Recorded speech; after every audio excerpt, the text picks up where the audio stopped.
The gavel came down so hard it cracked the edge of Judge Harlan Cutler's desk, and Stella Ford did not flinch. She stood in the center of Redrock's cramped courthouse, her black traveling dress still dusty from 3 days on the stage, her dark hair pinned back with a determination that went bone deep, and she looked every man in that room directly in the eye. There were 12 of them, 12 men who had gathered not to hear her case but to watch her fail. She could feel it in the way they leaned back in their chairs, arms folded, lips curled at the corners with the particular satisfaction of men who believe they have already won. "Ford," Judge Cutler said, and he made the word miss sound like something that ought to be scraped off the bottom of a boot. "This court has already ruled on the matter of the Broken Spur Ranch. The deed was transferred legally to Mr. Caldwell Hatch 14 months ago, and no amount of your coming in here waving papers is going to change what has already been decided." "Those papers," Stella said, and her voice was steady in a way that cost her everything she had, "are a forgery." The room erupted. Men shouted, someone laughed, a chair scraped back so violently it toppled. Judge Cutler was banging his gavel again, and above all of it Caldwell Hatch sat in the front row with his thick arms resting on his knees, and a smile so calm it turned Stella's stomach, because it was the smile of a man who believed the trap had already closed. He was wrong.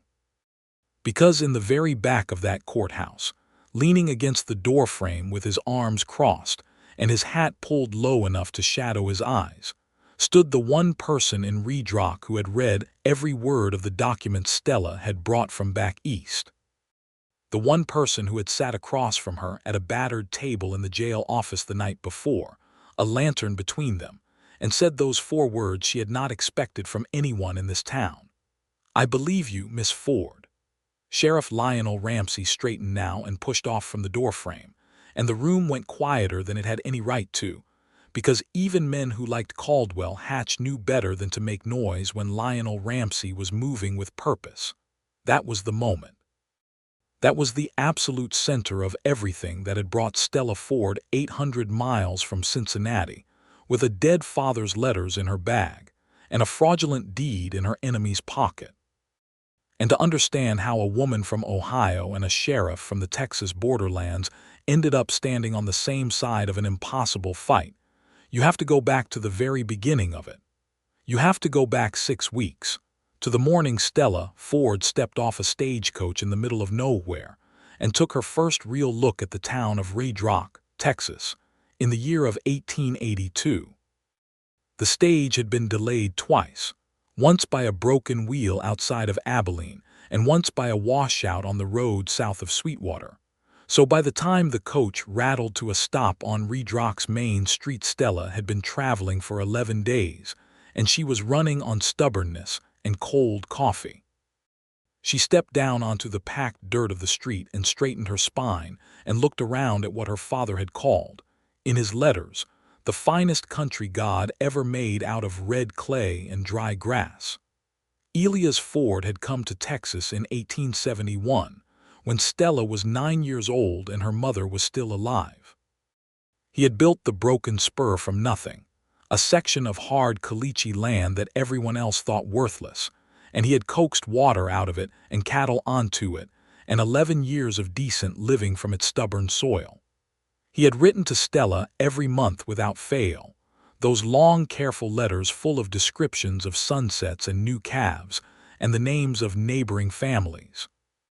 He had intended to bring her out once she finished her schooling, once he had built a proper house, once the time was right. The time had never been right because 14 months ago Elias Ford had died. And 6 weeks after that, Stella had received a letter from a lawyer in Redrock, named Hollis Greer, informing her that her father's estate, including the Broken Spur Ranch and its surrounding 400 acres, had been transferred by signed deed to one Caldwell Hatch in satisfaction of a debt her father had allegedly owed. Stella had read that letter 3 times. Then she had gone to her father's box of correspondence, where she kept every letter he had ever sent her, and she had looked at his handwriting. She had looked at the signature reproduced in the legal document, and she had known, in the same certain way she had known things her whole life, that something was deeply, catastrophically wrong. Her father did not write his name that way. He formed his capital E with a particular backward loop that was almost a quirk, something he had done since she was a child, watching him sign his name to birthday cards and grocery lists. The signature on that deed was close. It was good, but it was not Elia's Ford. She had spent 2 months gathering evidence, writing to banks and county offices and former neighbors of her father's, before she boarded the stage west. She had arrived in Redrock with a leather satchel full of her father's genuine letters, an affidavit from a handwriting examiner in Cincinnati, and a fire in her chest that had been burning so long it had stopped feeling like anger and started feeling like purpose.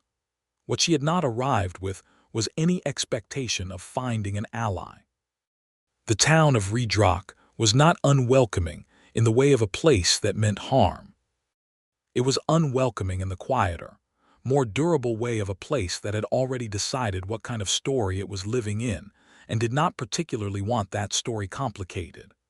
Caldwell Hatch owned the Broken Spur now, and he was building it into something considerable, a cattle operation that employed half the county's ranch hands and whose business flowed through Redrock's general store, its feed merchant, its 2 saloons, and its smithy. He was not a man people wanted to make an enemy of, and Stella Ford's arrival, with her Eastern clothes and her leather satchel and her quietly furious eyes, represented exactly the kind of complication that made a whole town want to look away. She went to the lawyer first. Hollis Greer received her in a small office that smelled of tobacco and settled dust, and he listened to her concerns with the studied patience of a man who had prepared for exactly this conversation, and was not the least bit worried about how it would end. "Your father was a fine man, Miss Ford," he said, his hands folded on his desk. "But men of his sort, men who work hard and build something fine, they sometimes find themselves in financial difficulties they're too proud to write home about. Mr. Hatch extended your father considerable credit over a number of years. When Mr. Ford passed, the debt was settled according to their prior agreement. I assure you everything was done properly." "May I see the original deed?" Stella asked. "It's filed with the court. I'd like to see it." "You're welcome to visit Judge Cutler's office." She went to Judge Cutler's office. Judge Cutler was not available. Judge Cutler was riding circuit and would return in 3 weeks. His clerk, a young man with unfortunate sideburns who could not quite look Stella in the eye, told her the deed was on file and could be examined when the judge returned. She went to the land office. The land office clerk told her the transfer was recorded and final. She went to the bank. The bank manager told her the accounts had been settled. She went to the general store because she needed supplies and because she was beginning to understand that the official channels of Redrock were either incompetent or purchased, and she needed to talk to ordinary people. The woman behind the counter, a stout and pleasant woman named Ada Briggs who had lived in Redrock for 20 years, watched Stella with cautious sympathy. "Your father was a good man," Ada said quietly when Stella mentioned who she was. Everybody knew it. Elias Ford was the kind of man who remembered names and kept his word, and never once asked a neighbor for something he couldn't give back double. "Then you know he wouldn't have borrowed himself into debt serious enough to lose his land," Stella said. Ada's eyes went to the window. "I know what I know," she said carefully, "and I know that Mr. Hatch has a long reach and a short temper, and that a body has to be practical about what fights are worth picking. It was not agreement, but it was not dismissal either." Stella thanked her and carried her flour and her coffee beans out to the small room she had taken at the Redrock Inn, and she sat on the edge of the narrow bed and let herself feel, for exactly 3 minutes, the full weight of how alone she was. Then she picked up her father's letters and read them again, and by the time she set them down, she was done with feeling alone and back to feeling determined. She went to the sheriff's office the next morning, not because she had great faith in the process, but because it was the one door in Redrock she had not yet tried. The sheriff's office was a single-story building of sun-bleached wood at the east end of the main street. its door standing open to let in what passed for a morning breeze in Texas in June. Inside there was a battered desk, a rack of rifles on the wall, a cold iron stove, 2 cells in the back that were currently empty, and a man sitting behind the desk reading what appeared to be a surveying manual. He was not what she had expected. She had expected a man shaped by the particular architecture of frontier authority, broad and blunt, and comfortable with the assumption that a woman coming in alone with a legal problem was either a fool or a nuisance. The man behind the desk was tall, she could tell even seated, with dark hair that wanted to curl at the temples and a face that was lean and careful and, she thought, genuinely intelligent. He was perhaps 32 or 33, and he looked up from his book when she came in with an expression of mild, genuine attention that caught her off balance. "Help you," he said. "I'm looking for the sheriff." "You found him." He set the book down and stood, and she revised her estimate of his height upward. "Lionel Ramsey. What can I do for you, Miss Ford?" "Stella Ford. Elias Ford was my father." Something moved across his face at that. Not quite recognition, not quite surprise. Something more complicated than either. "Sit down, Miss Ford," he said, and he said it with a seriousness that told her he had already heard the name, had already formed some thought about it, though she could not yet tell what that thought was. She sat. He sat. The morning light came through the single window and lay across the desk between them, and Stella opened her satchel and put her father's letters on the desk in a neat stack. And then she put the handwriting examiner's affidavit beside them. And then she looked at Sheriff Lionel Ramsey and told him everything. She told it straight and she told it fast, because she had learned in the past several days that the men of Redrock responded better to facts than to emotion. And she had spent too many years of her life managing people's comfort with her directness to try a different approach now. She told him about the letters, about the signature, about the examiner in Cincinnati, about Hollis Greer's smooth evasions, and the clerk's inability to look her in the eye and Ada Briggs's carefully worded sympathy. Lionel Ramsey listened. He did not interrupt. He did not look out the window or down at the desk or at any place that was not her face. When she finished, he reached across and, with a quiet "May I?" picked up the top letter from her father's stack and read the signature, and then he picked up the legal document she had brought and looked at that signature, and he looked at them for a long time. "Where'd you say this examiner was from?" he asked. "His name is Edmund Ray. He has an office in Cincinnati. He's testified in court cases involving questioned documents for 11 years. Lionel set the papers down. He laced his fingers together on the desk and looked at them and then looked at her, and Stella braced herself. "Miss Ford," he said, "I'm going to tell you something that you are not going to find comfortable to hear." "I am rarely comfortable," she said. "Tell me anyway." "Caldwell Hatch owns half of what matters in this county. The judge has eaten supper at his table. Hollis Greer handles his legal affairs. The county land office clerk is his nephew by marriage. The newspaper editor has a loan outstanding with the Redrock Merchant Bank, which Hatch has a significant interest in." He paused. "I am telling you this not to discourage you, but because you need to know the shape of the thing you are fighting." "I know the shape of it," Stella said. "I've known it since I got here." "Then you know that a piece of paper from a man in Cincinnati, however expert, is going to be called into question the moment you present it to Judge Cutler." "Yes." "And you know that any witnesses who might have known your father's habits and could speak to the forgery are going to be very reluctant to testify against Caldwell Hatch." "Yes." He was quiet for a moment. The morning breeze moved through the open door and stirred the papers on his desk. "I've been sheriff here for 4 years," he said. "In 4 years I've watched Caldwell Hatch accumulate property the way a river accumulates silt. Gradual enough that you don't always notice until you look up, and the whole landscape has changed. 3 of those properties involved men who died or moved away suddenly, and every time the paperwork was perfect and legal and I couldn't find a crack in it that a court would accept." Stella was very still. "You've been watching him. I've been watching him. And you believe me." He looked at her across the desk with those steady, careful eyes and said the 4 words that changed everything. "I believe you, Miss Ford."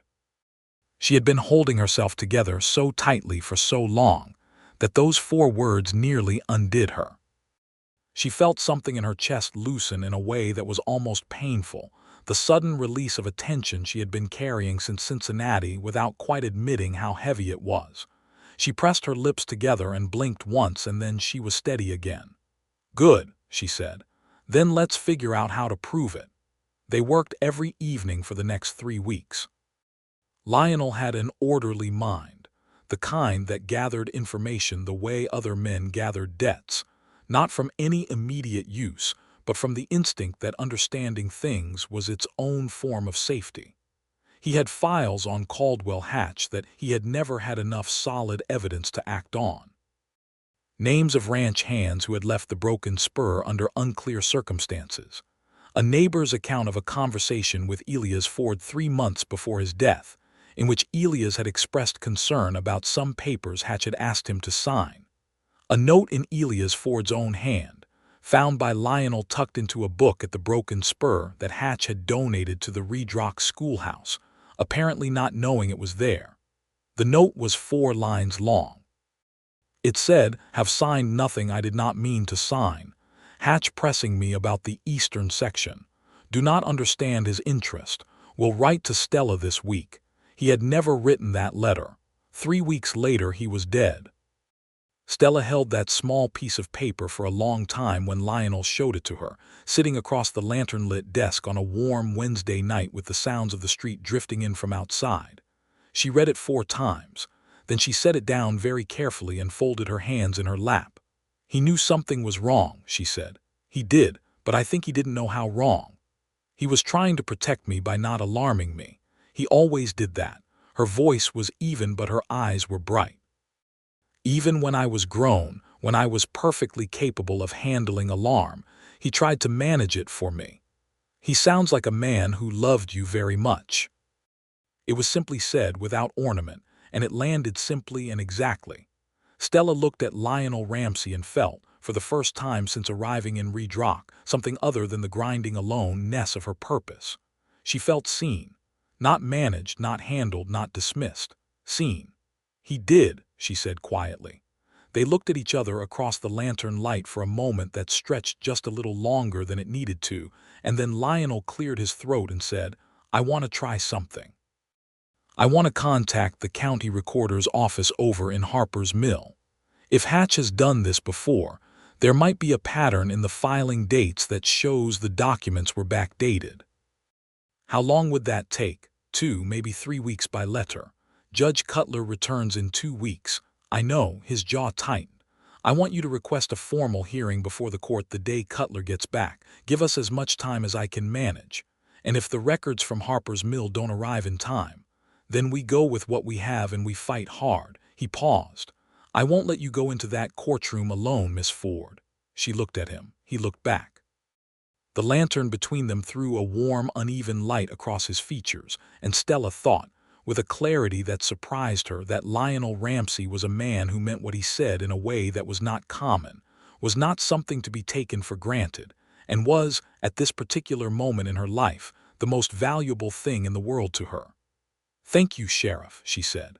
"Lionel," he said. "If we're going to fight a battle together, you might as well call me Lionel." She felt the corner of her mouth lift. "Stella," she said. That was the shift. Everything before it had been professional, careful, the proper distance of a sheriff and a citizen with a legal problem. After it there was still professionalism and care, but there was also something warmer underneath, a current that neither of them named yet but both of them could feel. They continued meeting every evening. Lionel would close the office at 6, and Stella would come at 1/2 with whatever she had spent the day discovering, and they would sit at the desk with the lamp between them and compare notes and plan. She had been going through every public record she could access, every newspaper account of her father's death, every mention of Caldwell Hatch's business dealings she could find in the 3-year run of the Redrock Courier that the paper kept bound in the back of its office. She found things. Small things, each individually dismissible, but together forming a shape. a date discrepancy in a land filing, a witness signature on the transfer deed that belonged to a man who had left Redrock before the date the deed supposedly carried, a mention in the Courier of Hatch announcing his acquisition of the broken spur a full week before the date on the deed itself, which was either a remarkable coincidence or proof that he had known about the transfer before it officially happened. She brought these things to Lionel each evening, and he examined them and noted them and added them to his mental architecture of the case. And in turn, he shared what he was learning, the slow, careful process of building something solid enough to bring to a court that had already been, if not purchased, then certainly made comfortable. One evening, about 10 days in, he made coffee. It was a small gesture, unremarkable in a practical sense, except that he asked how she took it before he poured and remembered the next night, and the night after that. Stella, who had been taking care of herself for years, and had learned to notice care in its small forms more than its large ones, noticed this, and did not say anything about it. One evening she brought supper from the inn's kitchen, 2 plates of stew and a basket of cornbread, and set them on the desk without comment, and Lionel looked at the food, and then at her with a kind of startled gratitude that made her think he ate most of his meals alone and had become accustomed to it in the way that people become accustomed to things they ought not accept. "You didn't have to do that," he said. "We work better when we're not hungry," she said. "It's practical." He smiled at that, a real smile that did something entirely distracting to his face, and Stella looked back at her papers with great deliberateness. The records from Harper's Mill arrived on the 12th day. Lionel had them on his desk when she arrived that evening, and the look on his face told her before he said a word that they contained something significant. 2 previous transfers, he said, spreading the documents out. Both within 4 years. Both involving men who died without immediate family in the county, both notarized by the same man. He tapped a name on the page. Morris Vane. He was a notary in Hatch's employ. He died 18 months ago, which is conveniently past. But if the same notary appears on our deed, he does. Lionel's voice was controlled, but she could hear the tension underneath it. Morris Vane notarized the broken spur transfer, and here's what makes it a pattern instead of a coincidence. In each of these 3 cases, the recording date at the county office comes before the death date of the landowner. Stella stared at him. They were filed before my father died, before any of them died. Hatch or someone working for him prepared these documents before the deaths. They needed the actual death to complete the scheme, because a living man could contest, but the paperwork was ready before the body was in the ground. The room felt suddenly very still. Stella thought of her father, of his careful, worried note tucked into a donated school book, of his letter about Hatch pressing him about the eastern section. She thought of what it meant, what the shape of it meant, that someone had prepared the false deed before Elias Ford died. "That's premeditation," she said. "For the land theft, yes." Lionel's face was very controlled. "I can't prove what happened to your father medically. The official cause of death is a riding accident. But I can tell you that Elias Ford had been on that land for 11 years and knew every inch of it, and the place where he supposedly fell is flat, open ground that his horse had covered 1,000 times. Stella did not speak for a moment. The lantern burned between them. Was there an inquest? Holly's Greer certified the death. Judge Cutler was away. There was no inquest. His jaw was hard. It was convenient. Everything about it was convenient. She looked at her hands on the desk, and then she looked at him. "If we bring this to court, they will fight hard to discredit it." "Yes." "The pattern of filings is circumstantial unless a court will accept the expert testimony on the signature forgery." "Yes. But together, the signatures and the filing dates and the witness who wasn't there, it builds a case that a good judge who's not Hatch's man can't ignore. And Judge Cutler," Lionel was quiet for a moment, "Cutler isn't a fool, and he isn't completely purchased. He's a man who goes along with the comfortable path unless the uncomfortable path is made plain enough and public enough that going along with comfort becomes a greater liability than doing his job. So we need the court to be public," Stella said. "Very public. I've written to the district newspaper in Abilene. A reporter is coming, she blinked. You did that without telling me. I was going to tell you tonight. Something in his expression was careful. I should have consulted you first. I'm sorry. It felt like the right move and I moved. It was, she thought, a genuine apology. Not defensive, not followed by a justification, simply a direct acknowledgement that he had overstepped and was sorry for it. She had not encountered that particular form of honesty very often. Don't apologize, she said. It's the right move. I would have made the same one. He looked at her for a moment with something she could not quite read. You're very sure of yourself, he said, and it was not a criticism. It was closer to admiration. I had to be, she said. There was no one else to be sure of me.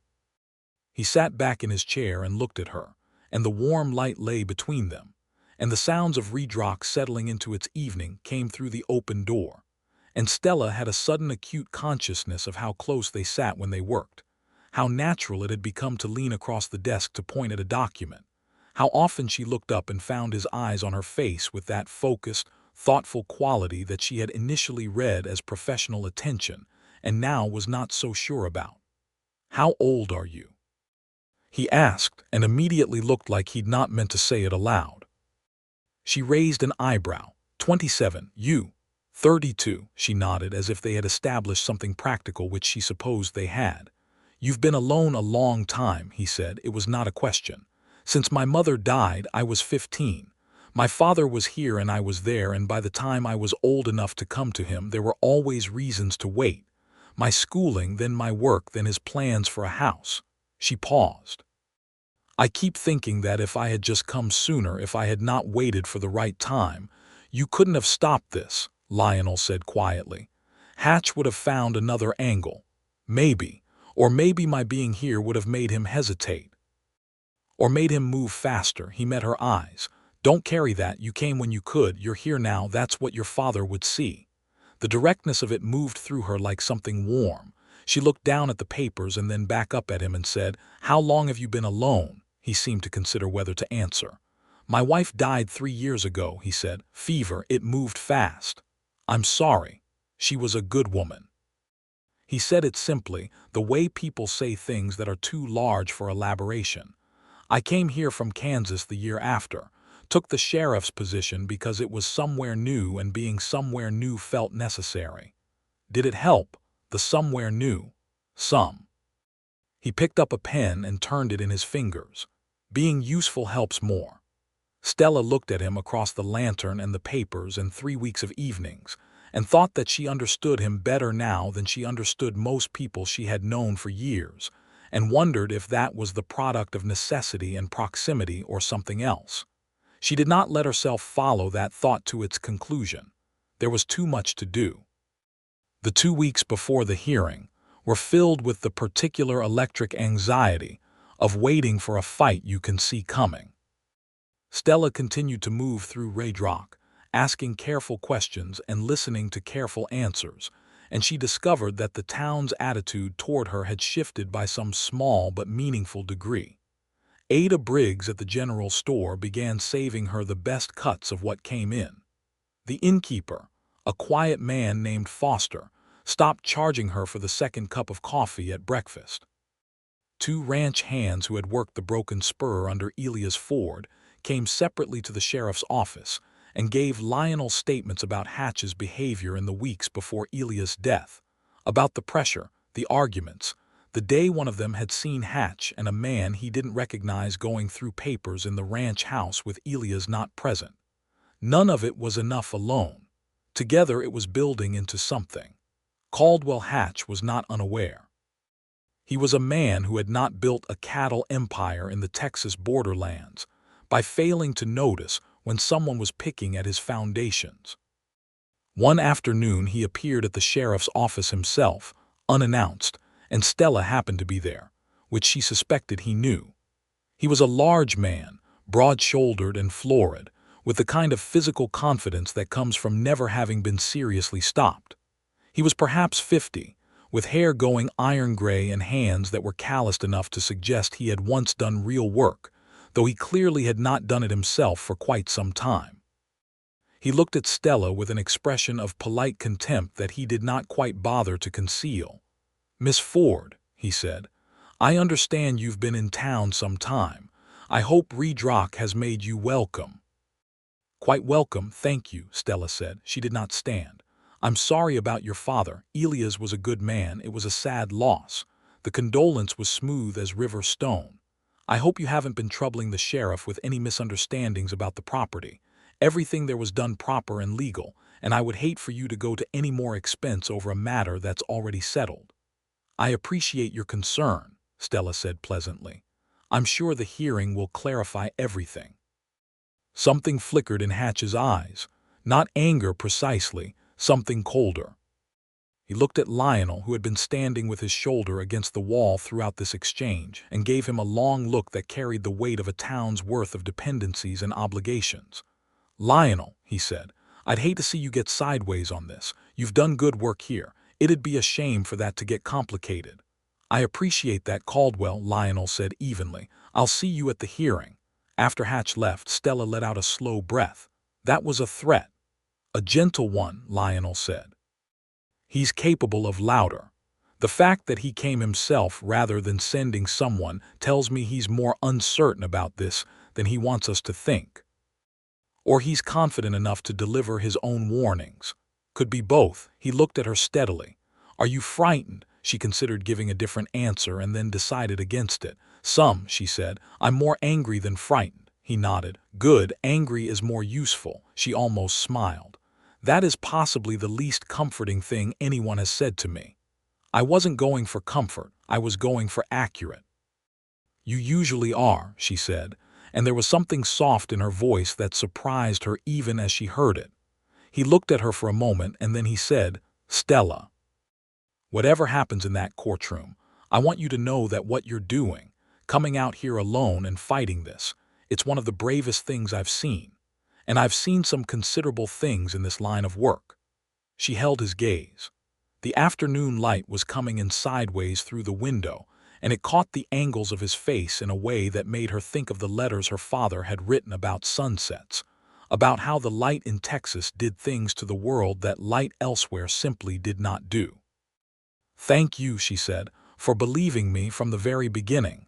"It wasn't hard," he said simply. "The truth has a particular weight to it. Your story had it."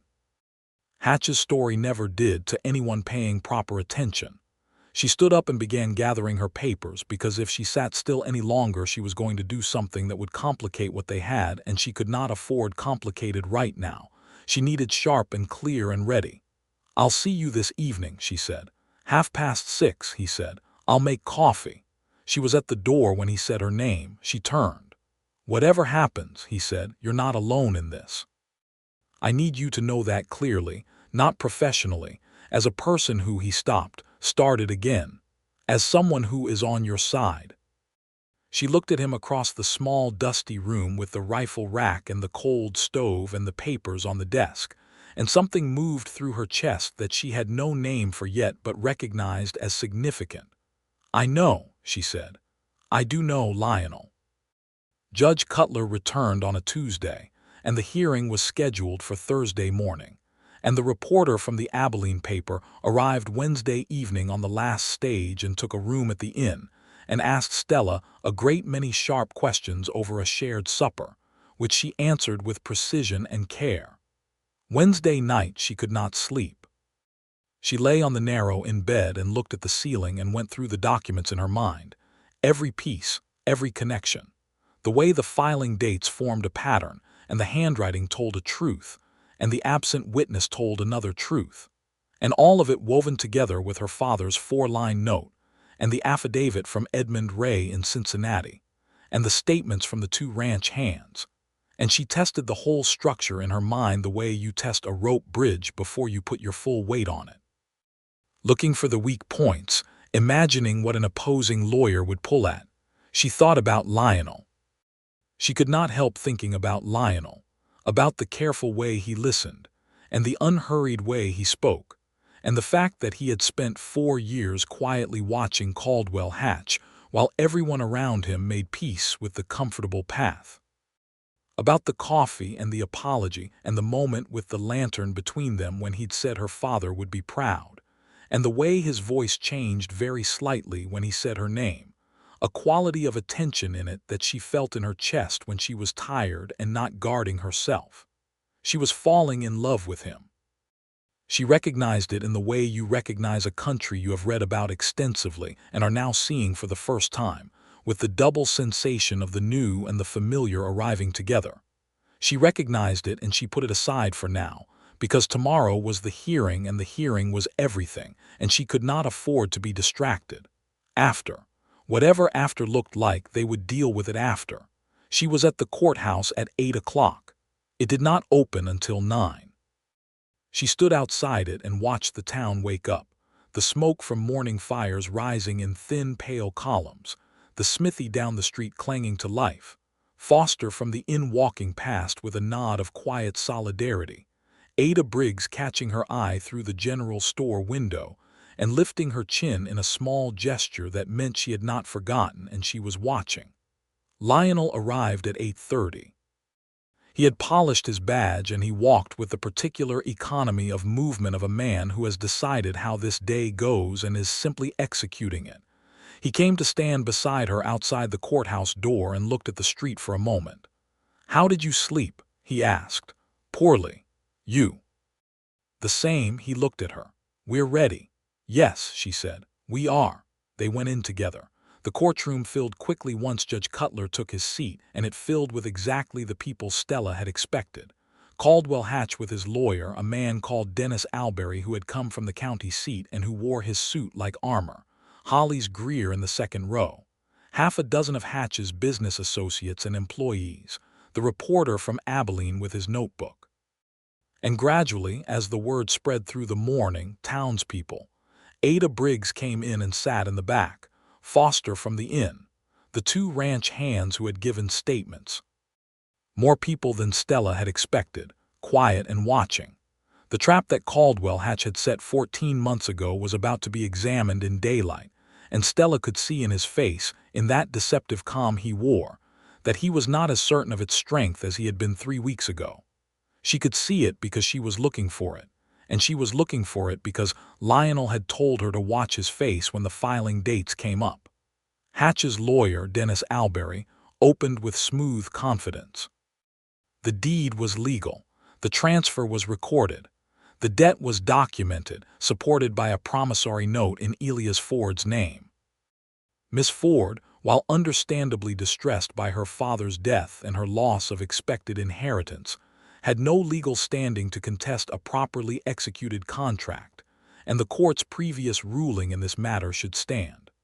Stella stood when it was her turn, and she felt, in that moment, her father standing with her in some way she could not explain and did not try to explain.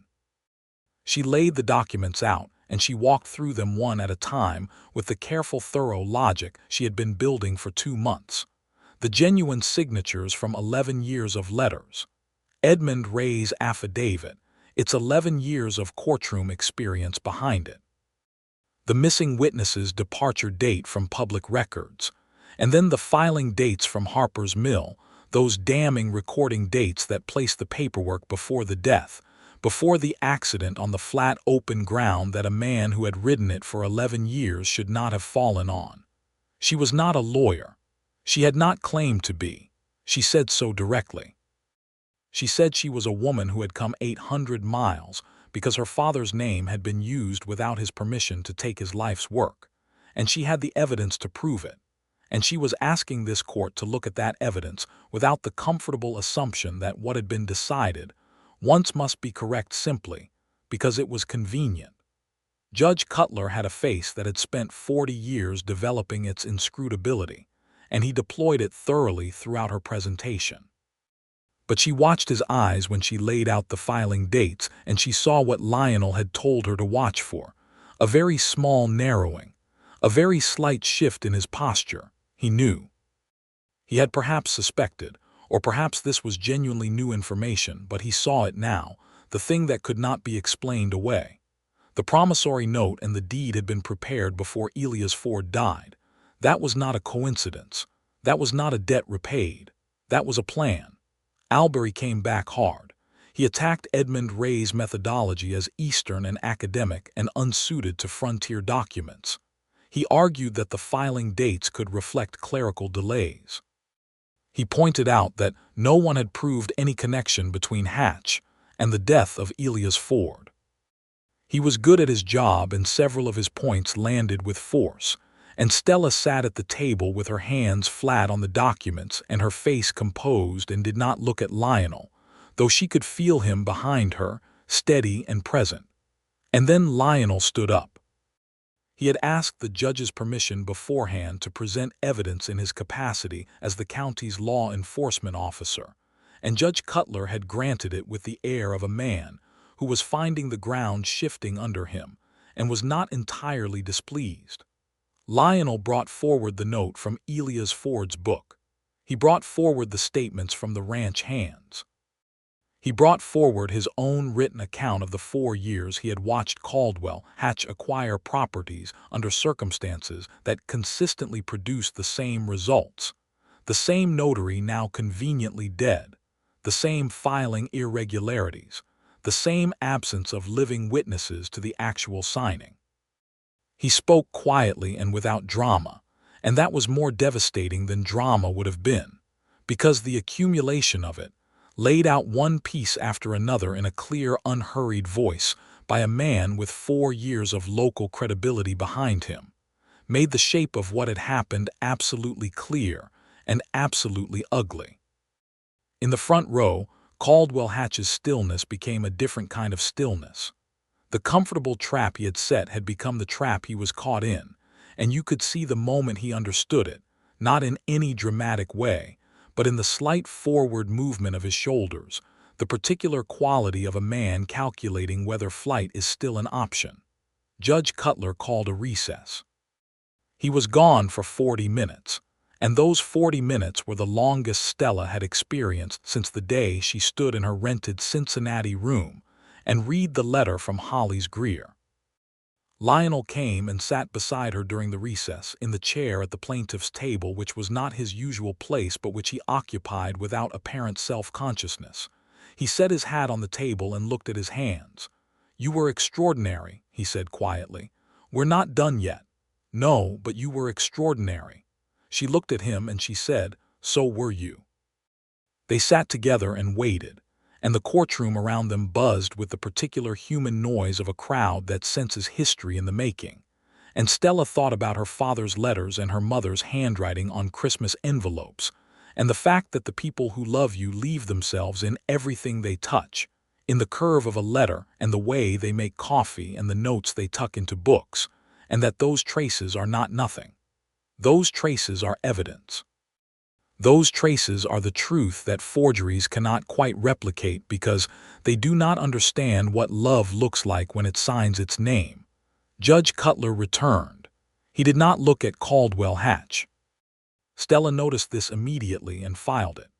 "In the matter of the Broken Spur Ranch," Judge Cutler said, and his voice had shed its comfortable authority and acquired something that might have been embarrassment or might have been the sound of a man doing the right thing later than he should have, but doing it nonetheless. "This court finds that the evidence presented raises serious and credible questions about the legitimacy of the deed transfer. The irregularities in the filing dates constitute a material discrepancy that cannot be reconciled with the claimed timeline of events." He paused. "Furthermore, the absence of a verifiable living witness to the signing of both the promissory note and the deed, combined with the handwriting analysis presented, is sufficient to warrant a full investigation into the authenticity of these documents." He looked at Stella over his reading glasses. "The transfer of the Broken Spur Ranch to Caldwell Hatch is hereby suspended pending the outcome of that investigation.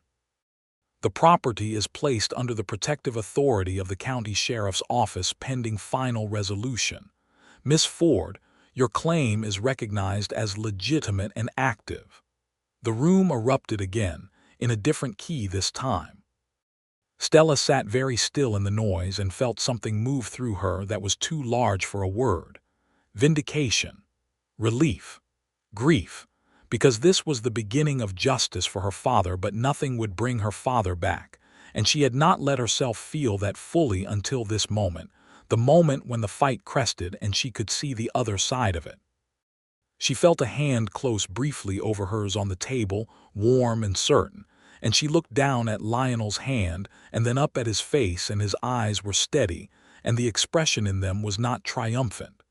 It was something gentler and more careful than triumph. "Your father would be so proud of you," he said quietly. She pressed her lips together against the emotion that was rising. "Thank you," she said, "for all of it. Every evening, every document, it was the right thing to do," he said simply. "That's not a reason most people use," she said. "It's the only one that makes sense to me."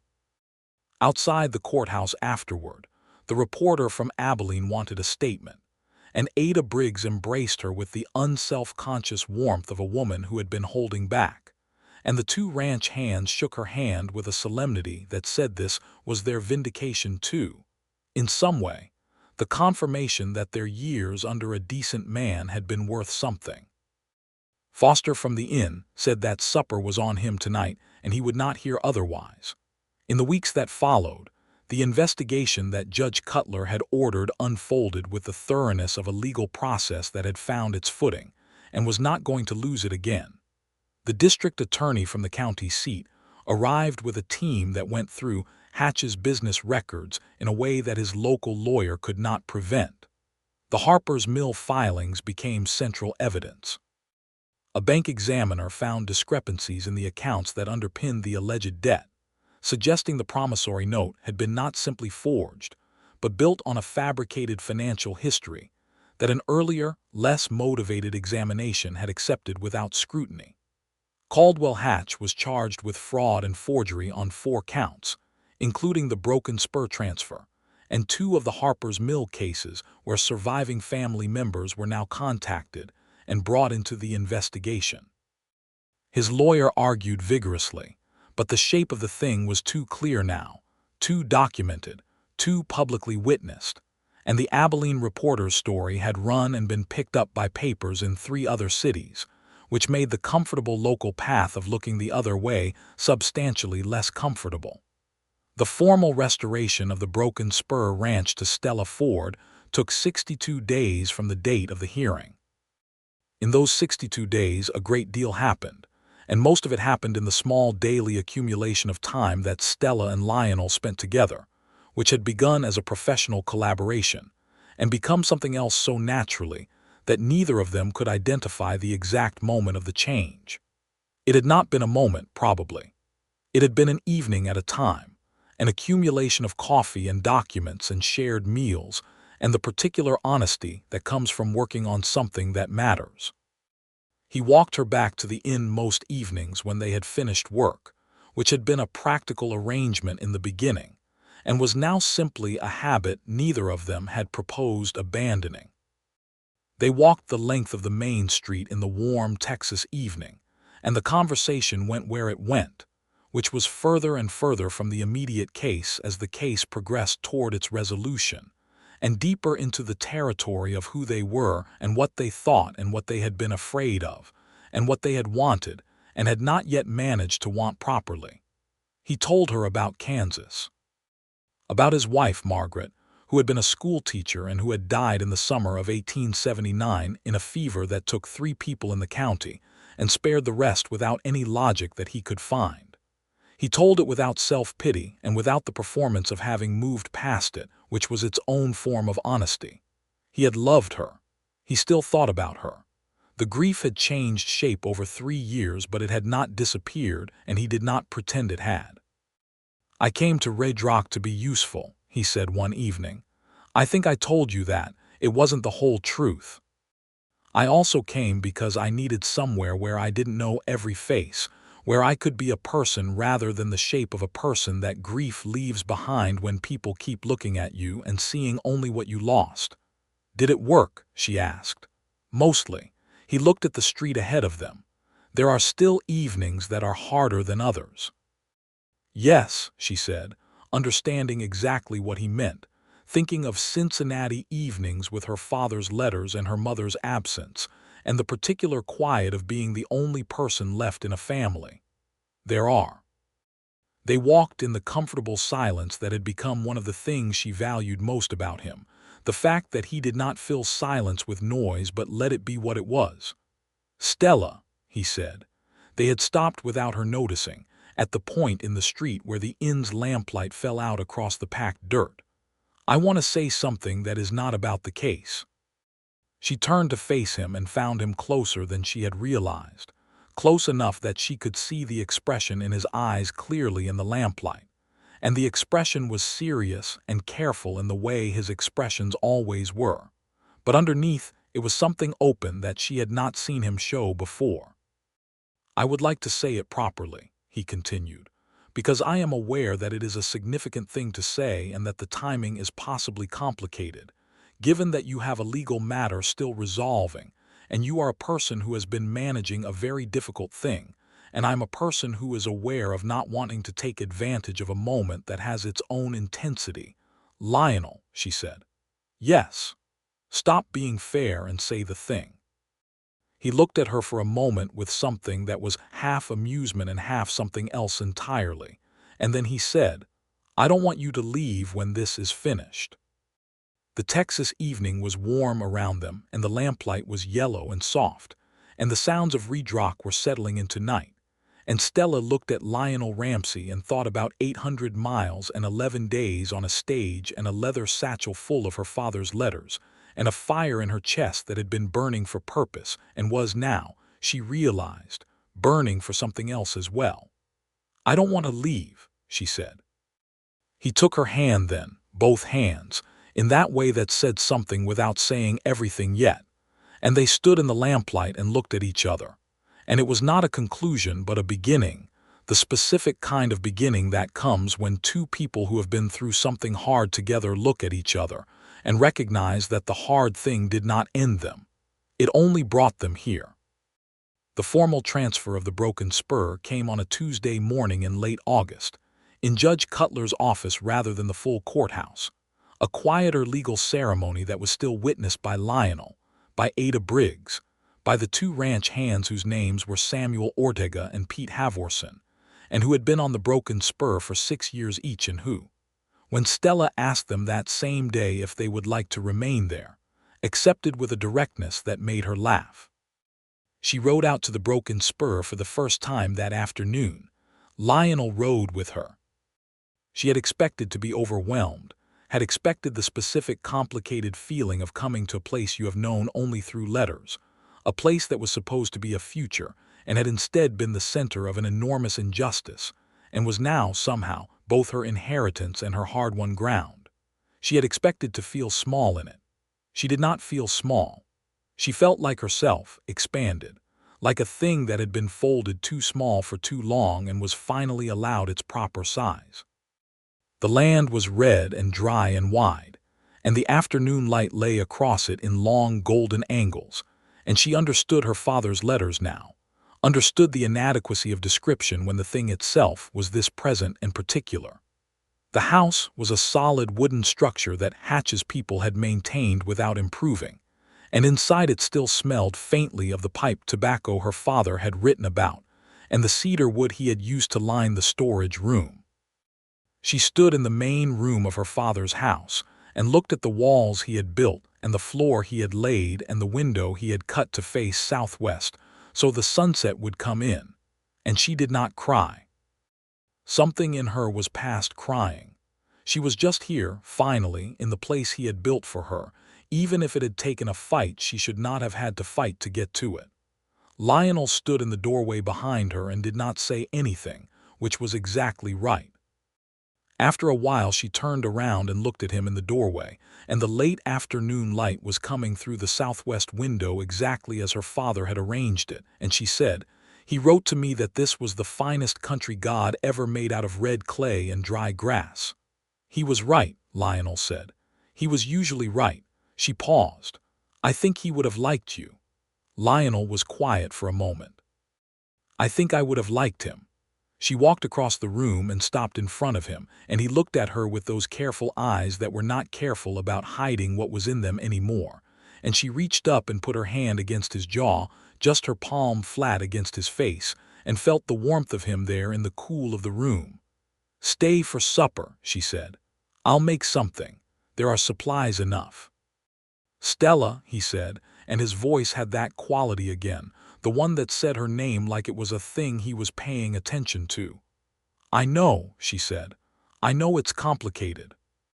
I know I've been here 2 months and I'm just now standing in my own house, and I don't know yet what I'm building here or how, or whether a woman building something on her own in this county is going to face the same obstruction that she has already faced once." She held his gaze. "I know all of that, and I also know that I don't want to eat supper alone tonight. I've eaten too many suppers alone." He put his hand over hers, still against his jaw, and held it there. "Then I'll stay," he said. He stayed for supper, and they ate at the kitchen table with the window facing the sunset just as her father had designed it. And they talked the way they had been talking for 2 months, except without the papers and without the urgency of the case, which meant there was nothing between them now except the talking itself, and the talking was very good. He helped her wash the dishes. This was not the kind of thing that would have seemed like a declaration anywhere else, in any other context, and she chose not to point out what it was, only to notice it in the way she had learned to notice the small forms of care. He rode back to town as the stars were coming out.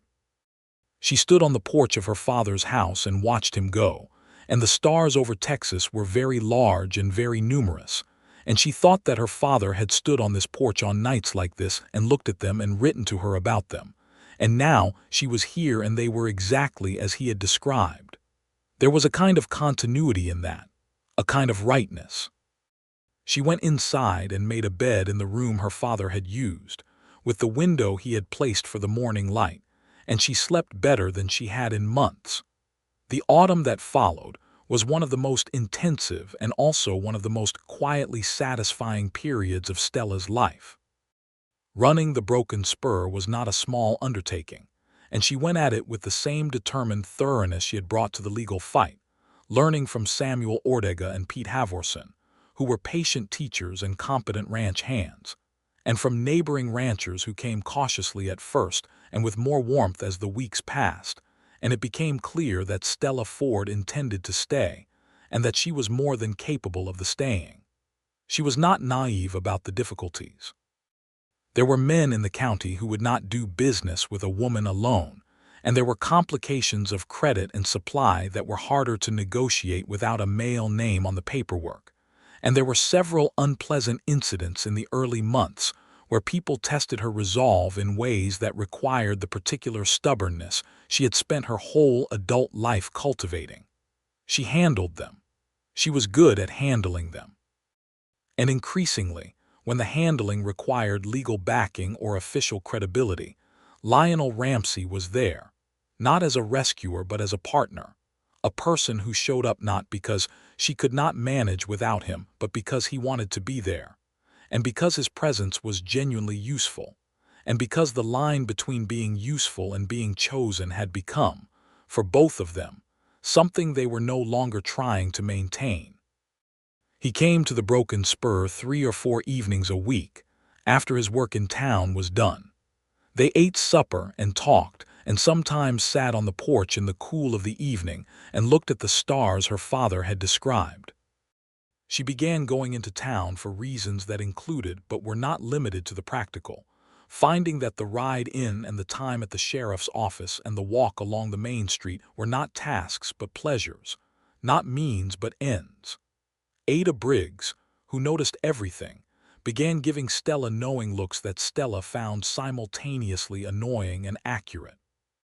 One evening in October, sitting on the porch with the last of the summer warmth still in the boards underfoot, Lionel turned to her and said, "I need to ask you something."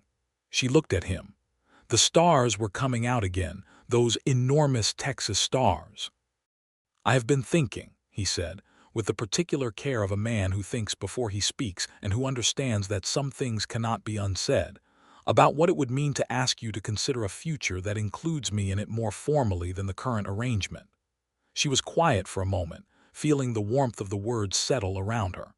That is a very careful way to propose, she said.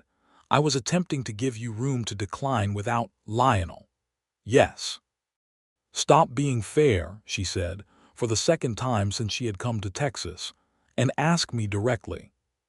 He looked at her, and in the starlight his face was open and serious, and the careful quality was still there, but underneath it was something unguarded that she had come to love, the person he was when he was not managing anything, just himself. Stella Ford, he said, will you marry me? She looked at him for a long moment. She thought about Cincinnati and 11 days on a stage, and a courtroom full of hostile men, and a lantern on a desk and coffee with the right amount of sugar, and the way her name sounded in his voice when he was paying full attention. She thought about her father's house and the southwest window and the letters she would write to Cincinnati now, not to receive news but to tell it. Yes, she said. Lionel Ramsey, yes. He reached across and took her hand, and they sat together on the porch of the Broken Spur and did not say much else for a while, which was perfectly all right. They were married in November, at the Redrock church, on a clear cold morning that smelled of wood smoke and horses, and the particular mineral sharpness of Texas winter air. Ada Briggs made the cake. Samuel Ortega and Pete Havorson stood as witnesses along with Foster from the inn. The reporter from Abilene sent a letter of congratulations that made Lionel smile in the way he rarely did in public, wide and unguarded.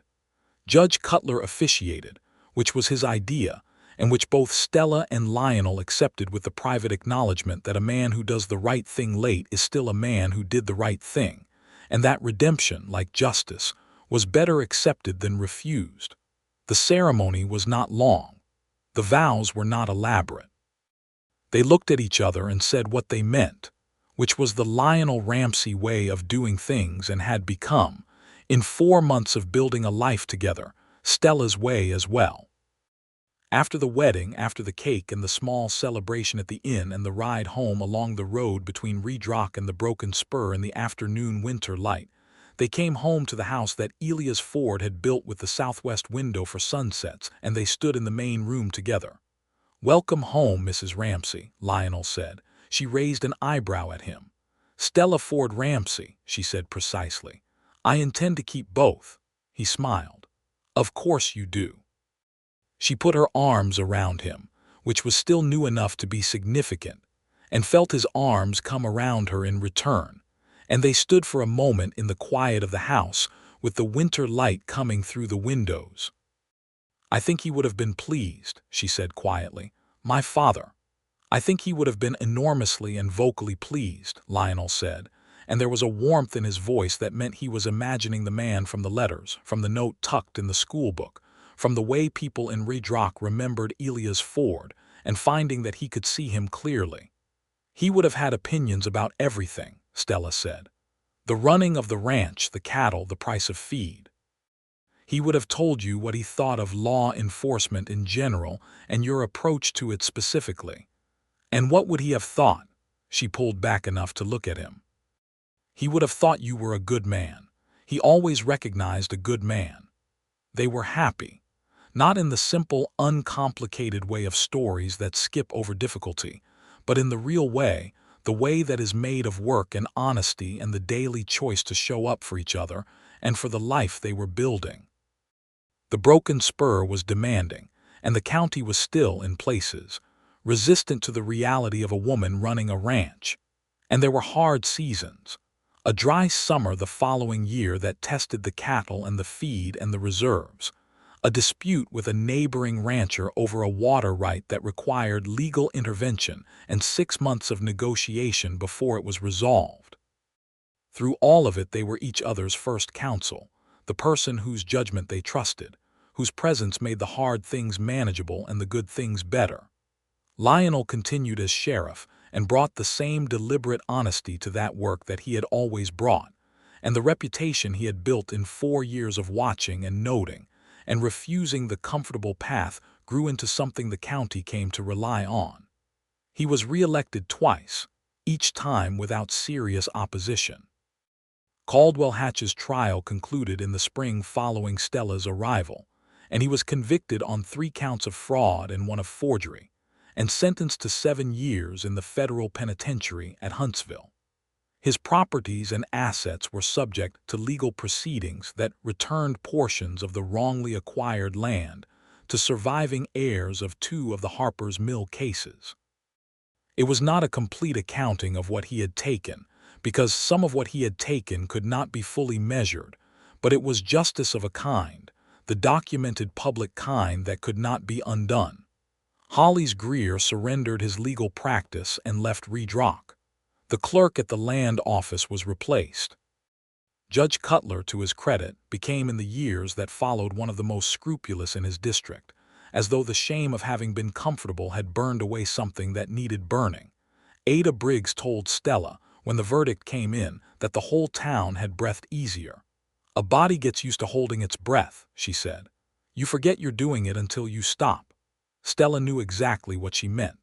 In the spring of 1884, Stella and Lionel's first child was born. A boy, healthy and loud, with dark hair that curled at the temples in a way that was entirely Lionel's, and a stubbornness of expression that was entirely his mother's. They named him Elias James Ramsey. Elias for her father, James for Lionel's brother back in Kansas who had never been to Texas, but who sent a long letter of congratulations that arrived when the boy was 3 weeks old, and made Lionel sit quietly at the kitchen table for some time after reading it. Stella held her son in the house her father had built and thought about names and inheritance and what people leave behind them, and thought that her father had left behind more than a ranch. He had left behind the truth of his character, visible in the records and the letters, and the way people in Redrock who had known him still spoke his name with warmth. He had left behind the evidence of his care, in 4-line notes tucked into donated books, and in the window he had cut to face the sunset. And he had left behind, in fighting for what he had built, the occasion for Stella to come to Texas and find a life she had not been looking for, in a place she had not expected, with a man she had not imagined. She thought that was possibly the finest inheritance of all. Young Elias was 3 years old when his sister arrived. In the early summer of 1887, a girl with Stella's dark eyes and Lionel's even temper who came into the world as though she intended to stay, and was comfortable with the arrangement. They named her Clara after Lionel's mother, and Stella Ford Ramsey grew up on the Broken Spur with her older brother, 2 children of the Texas borderlands, brown from the sun and capable in the saddle, and with the particular confidence of children who are loved completely. The Broken Spur grew.